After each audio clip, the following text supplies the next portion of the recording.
প্রিয় দর্শক, আমার সাথে আছে একজন ভাইরাল কবি। উনি অনেক সুন্দর সুন্দর কবিতা লেখে।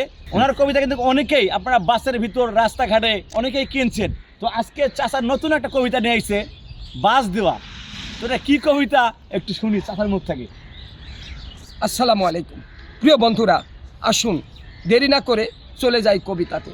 আজকের কবিতার নাম হলো প্রতিশ্রুতি। প্রতিশ্রুতি শুনতে শুনতে কান হয়েছে ঝালাপালা, শুনতে চাই না আর প্রতিশ্রুতি, লাগে না আর ভালা। চেয়ারম্যান থেকে শুরু করে রাষ্ট্রের প্রধান যারা, প্রতিশ্রুতি দিতে কিন্তু কম দেয় না তারা।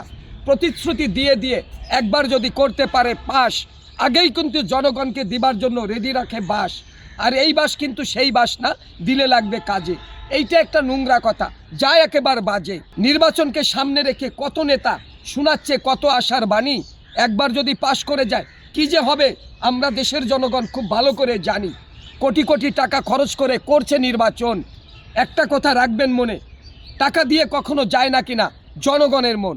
প্রিয় বন্ধুরা, আমরা দেখেছি অতীতে, আমরা দেখছি বর্তমানে, দেখতে হবে ভবিষ্যতে। এই দেশের নেতারা কতটুকু প্রতিশ্রুতি রাখে আপনাদের খুব ভালো করে জানা আছে, আমরা খুব ভালো করে জানি। তাই বলবো, আপনার আমার একটি ভোট মহামূল্যবান ভোট।